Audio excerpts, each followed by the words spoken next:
പത്മനാഭ ഒരു super call കിട്ടിട്ടുണ്ടാ.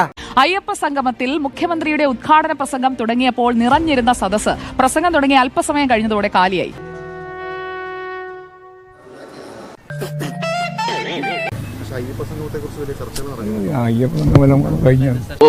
പൊതുവാൾജി എനിക്കിനെ ചോര കളക്കണ്ടട്ടാ.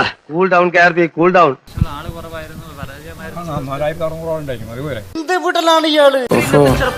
കിട്ടിയ ഗ്യാപ്പിൽ തള്ളി മറിക്കുക. ഇറക്കി വിടണ്ടായിരുന്നു.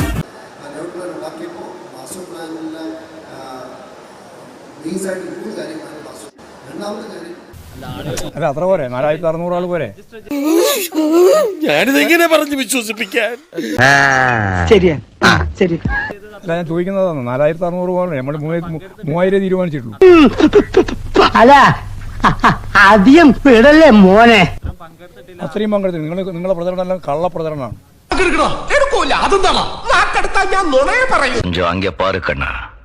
ഞാനിപ്പോൾ നിൽക്കുന്നത് ശബരിമലയിലെ മാസ്റ്റർ പ്ലാനിന്റെ അതിന്റെ ഈ വികസനവുമായി ബന്ധപ്പെട്ടിട്ടുള്ള ചർച്ച, അതിന്റെ അനുബന്ധ വികസന പ്രവർത്തനങ്ങൾ എങ്ങനെ നടത്തണമെന്ന് സംബന്ധിച്ച ചർച്ചയുടെ വേദിയിലാണ്. ഇതിൽ 3500ഓളം പേർക്ക് ഇരിക്കാവുന്ന ഏറ്റവും വലിയ ഒരു പന്തലാണ് ഇതിനായി ഒരുക്കിയിട്ടുള്ളത്. പക്ഷേ ഈ ഉദ്ഘാടന സമ്മേളനത്തിന് ശേഷം നമ്മൾ ഇവിടെ എത്തിയാൽ കാണുന്നൊരു കാഴ്ച ഇതാണ്. വളരെ കുറഞ്ഞ പങ്കാളിത്തം മാത്രമാണ് ഈ സെഷനുകളിലെല്ലാം തന്നെ ഉണ്ടായിട്ടുള്ളത്. മനസ്സിലായില്ലേ? ആളെ വേണ്ടത്ര പരിചയമില്ലാന്ന് തോന്നുന്നു. ലോകപ്രസിദ്ധനാ തനി രാവണൻ, 10 തലയായവന്. കളവ് പറയുന്നതിന് എന്തെങ്കിലും ഒരു അടിസ്ഥാനം വേണം. ഓ എനിക്ക് അപ്പോഴേ തോന്നി.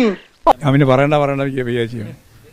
കളവ് പ്രചരിപ്പിക്കുന്നതിനും പറയുന്നതിനും എന്തെങ്കിലും ഒരു അടിസ്ഥാനം വേണം. അതെന്ത് പറ്റി? 3500 പേർക്കുള്ള കസേരയല്ലേ അവിടെ ഇട്ടിരുന്നത്? കാര്യം സത്യമാണെങ്കിലും എനിക്ക് അംഗീകരിച്ചു കൊടുക്കാൻ പറ്റുമോ? കള്ള പ്രചരണം നടത്താൻ വേണ്ടിയിട്ട് കുറെ മാധ്യമങ്ങൾ പുറകോട്ടിരിക്കുകയാണ്. എന്നിട്ട് അതിന്റെ മേലെ വ്യാഖ്യാനിക്കാൻ, വിശദീകരിക്കാൻ വേണ്ടി എന്നോട് ചോദിക്കുക.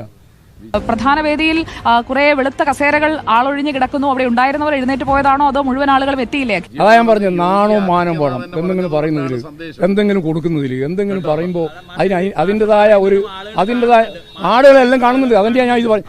ഒരാളുടെ വളർച്ചയിൽ ഏറ്റവും കൂടുതൽ അസൂയപ്പെടുന്നത് ബന്ധുക്കളും സ്വന്തം നാട്ടുകാരുമാണെന്നാണ് മഹാന്മാർ പറഞ്ഞിട്ടുള്ളത്.